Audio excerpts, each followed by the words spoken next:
I'm just talking to the sister. So the sister, you know, talking to the sister.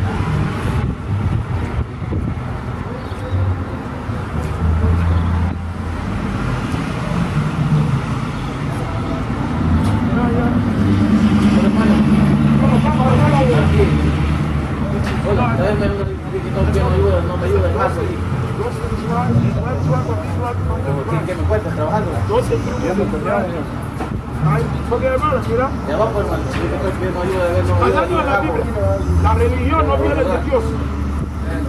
No, también, mira, pasando a la Biblia, la religión no viene de Dios, la religión viene del hombre. Chequea.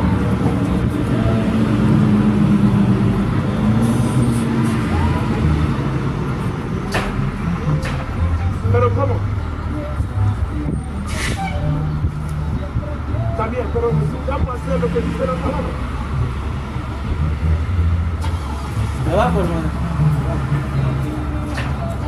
Of course, arrepiéntete y conviértase, eso es lo que dice la palabra. Esta es una invitación a ustedes.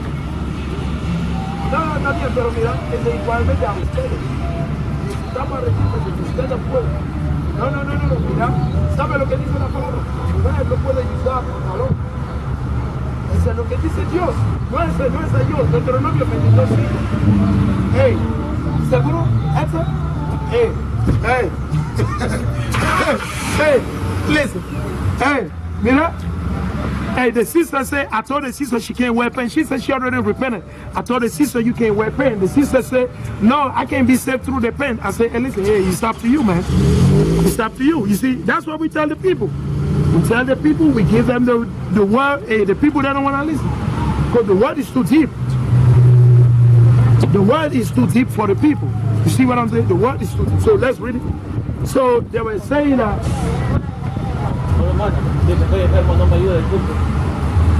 Yeah, you're gonna follow? Okay, all present. All present. So, as you can see, they're saying pretty much the power that be Europe. They say that Africa is drying up. It's getting heat. It's like there's nothing, right? It's like maybe, people gonna die on high numbers, something like that. So they were predicting this thing like a year now. It's more than a year in the making this meeting, right? More than a year, right? So they were already, the power that they already plotted this thing. You see what I'm saying? They already had a plan. They already plotted all this stuff. It's just that people don't understand, right? The so-called Negro, the so-called blacks, Latino, and Native, we don't understand. Why? Because we caught up into what?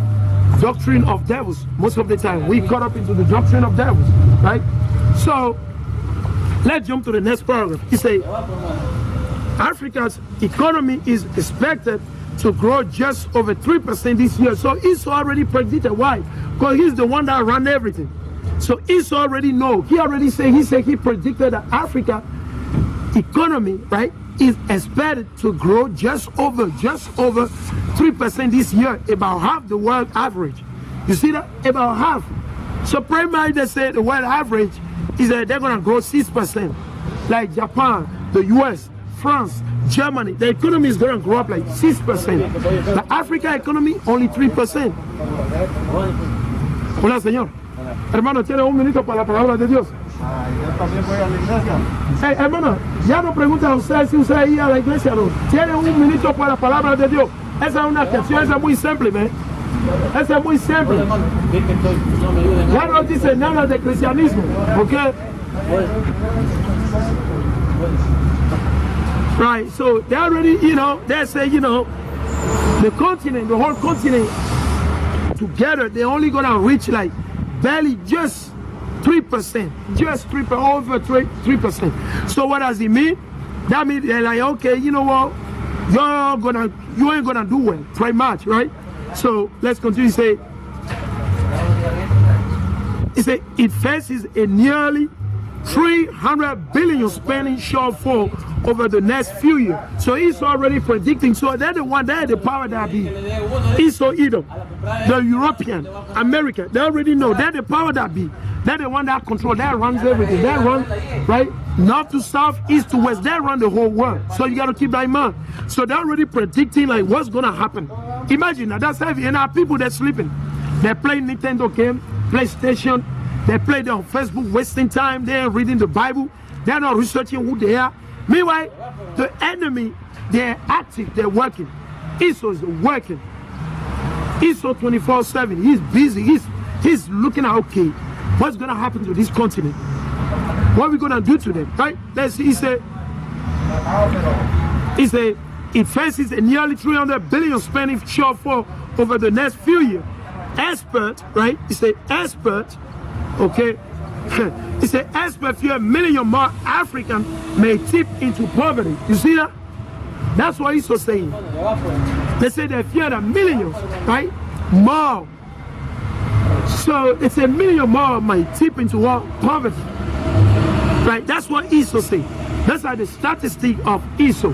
You know, Esau, he loves statistics. Right? So Esau say, you know, hey, over the coming year, we're going to turn more so-called Negroes, so-called blacks, so-called Nigerian, Beninese, more of you is going to turn poor. He said more of them will be poor. Why is Esau saying that? Because Esau knows he's working. Because there is no smoke without fire, man. Right? There's no smoke without fire. And there's no fire without smoke. You got to keep that in mind. So Esau, he's the one plotting everything. He knows what's going on. Because how can I see now? How can Africa predict, right? How can Africa predict the future of Europe?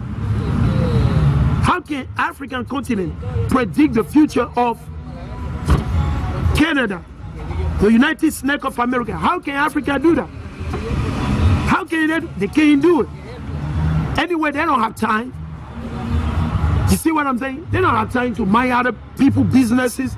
But that's how you understand that we are under captivity. We are definitely under captivity. Why? Because we won't keep the commandment of the Most High.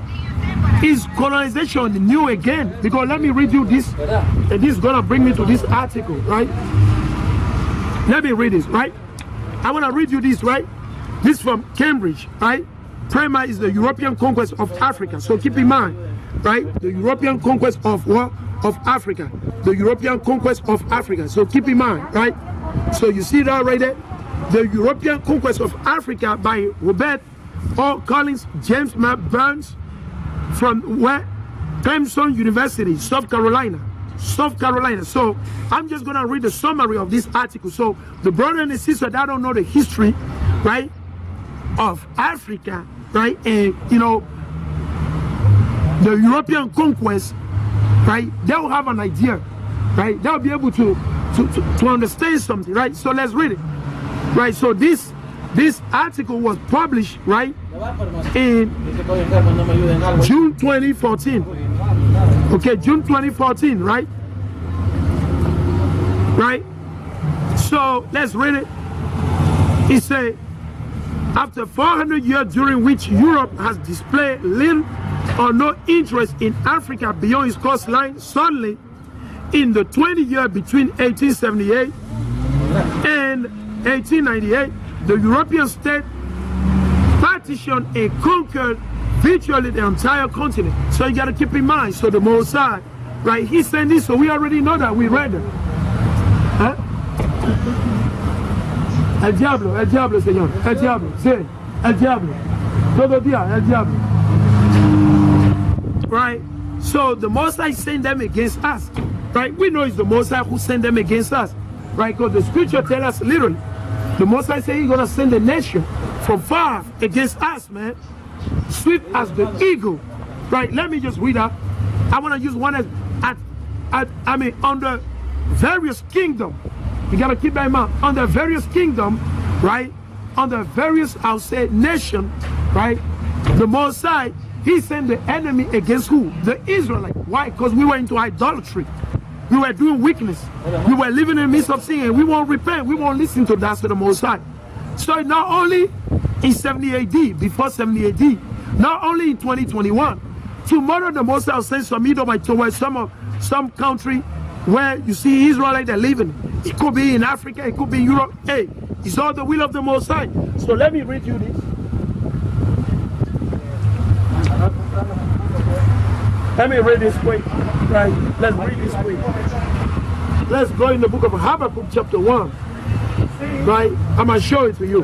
Because it happened on the, like all the prophet, most of the prophet, right? Understand that? So let's go in the book of Habakkuk, right? Let's go to Habakkuk, right? And we're going to address that issue. Because a lot of people don't know. So we're going to read the book of Habakkuk, right? Let's read it. This is the book of Habakkuk, right? Chapter 1 and verses 6 through 7. This is the book of Habakkuk, chapter 1, verses 6 through 7. For lo, I raise up the Chaldean, that bitter and hasty nation. So understand that. The Chaldean, that bitter and hasty nation. And when you refer to the Chaldean, you see, go back to who? The Babylonian. Now, as of 2021, right, in the Gregorian calendar, one nation is the Chaldean. One nation represents the Chaldean, or one land. One land must represent the Chaldean is the United States of America. This is Babylon. When you talk about the Babylonian, you're dealing with the Chaldean. When you talk about the Babylonian, you're dealing with the Chaldean. There was sorcerer, pronostiker, there was stargazer, and the list goes on and on and on, man. When you go in the book of Jeremiah, Isaiah, you're going to read the same thing, but I'm just going to stay right here in the book of Habakkuk to prove this thing I'm reading. Why did Esau was sent over to Africa to conquer Africa? Why was Esau sent over to the land called after Amerigo Vespucci, right?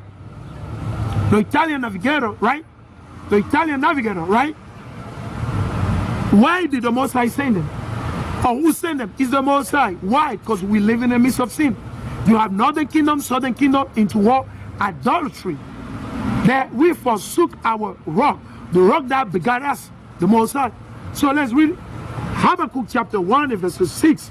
For lo, I raise up the Chaldean, that bitter and hasty nation, which shall march through the breach of the land to possess the dwelling places that are not theirs. You see, and that's what happened. You see, they're going to possess the dwelling that are not theirs. And that's Esau, literally Esau.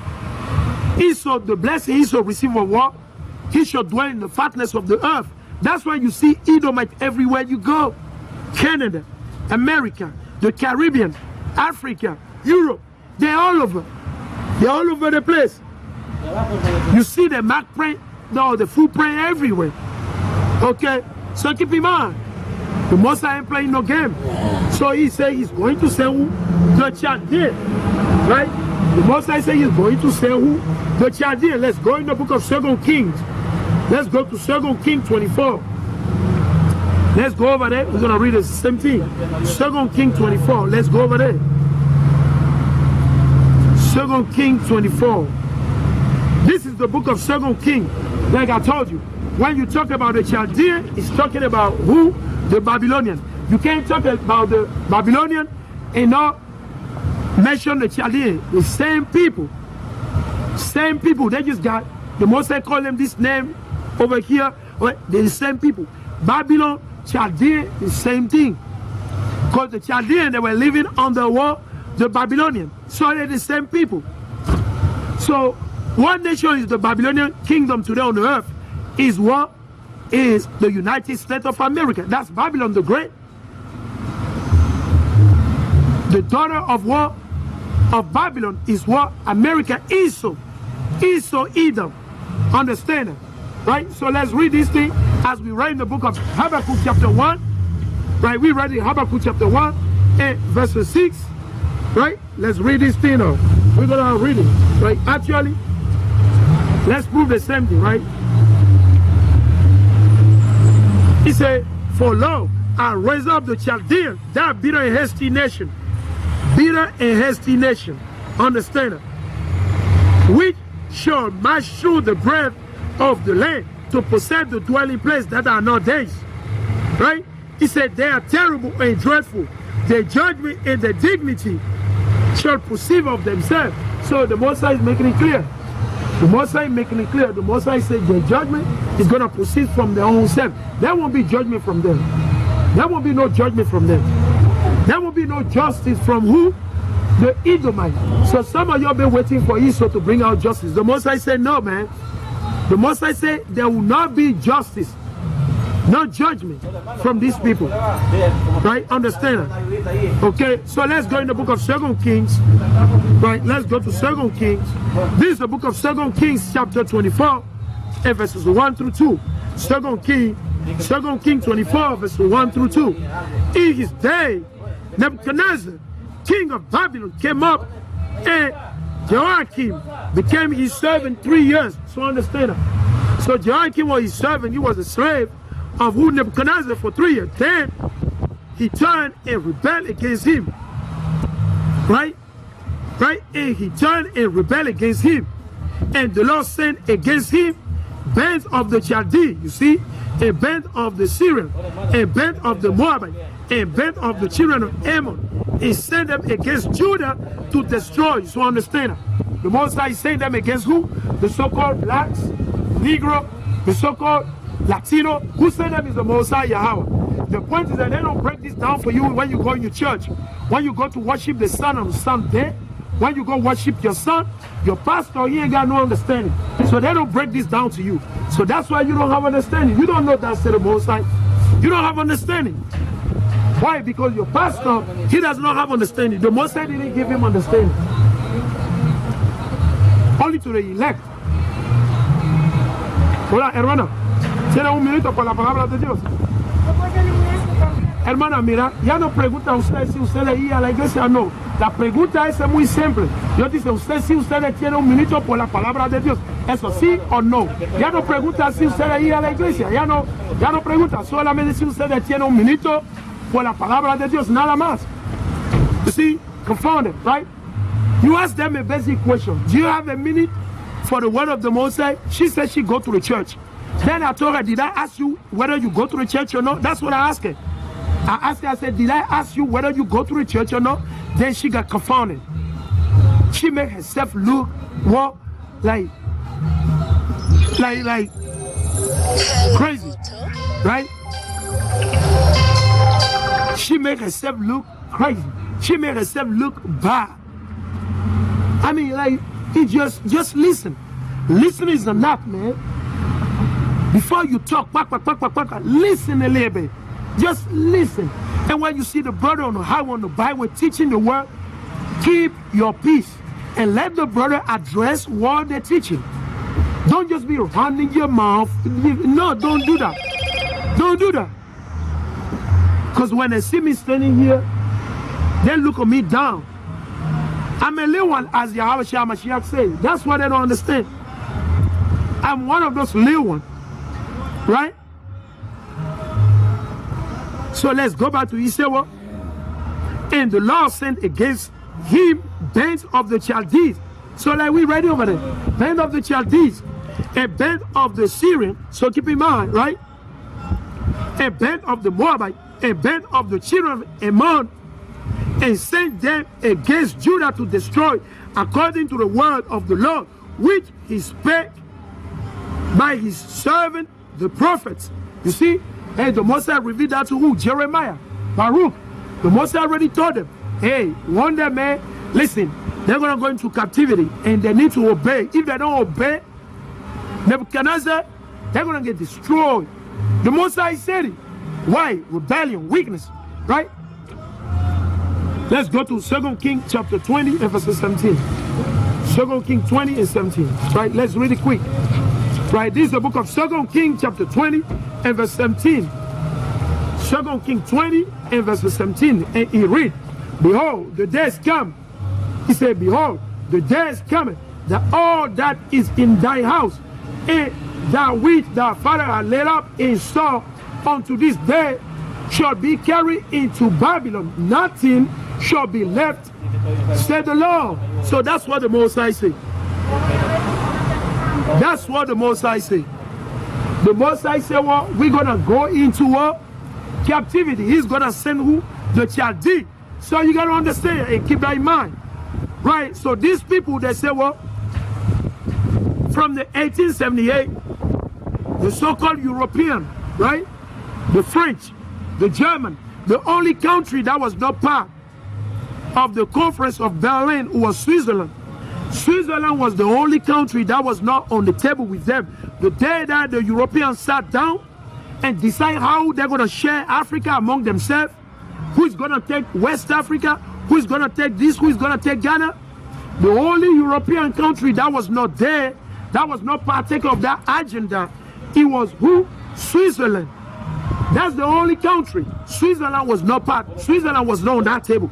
But all the other countries, the French, the German, the British, the Spaniard, the Portuguese, and the list goes on, they were all right there. They were all there. Now, the Ottoman Empire, the Turkish, they were not part of that thing neither. They were not part. So keep that in mind, right? So, because it's not all of them.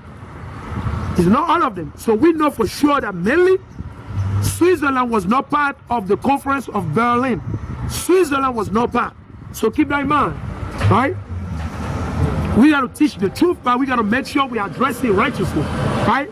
No confusion, none like that. So let's go. He said, to observers in the last quarter of the 19th century, this sudden conquest was a frantic, often unseemly, right?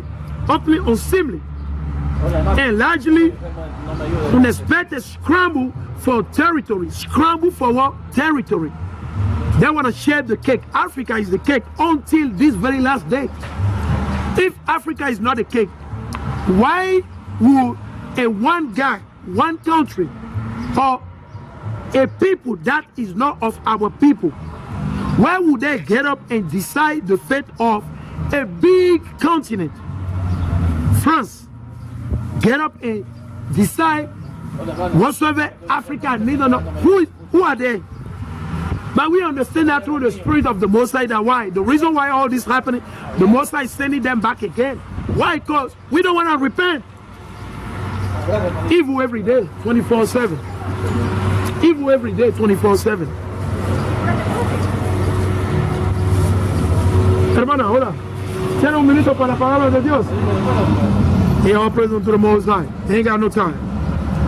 No time. Let's read. He said, and largely unexpected scramble for territory in a continent about which the European knew little and for which most care nothing.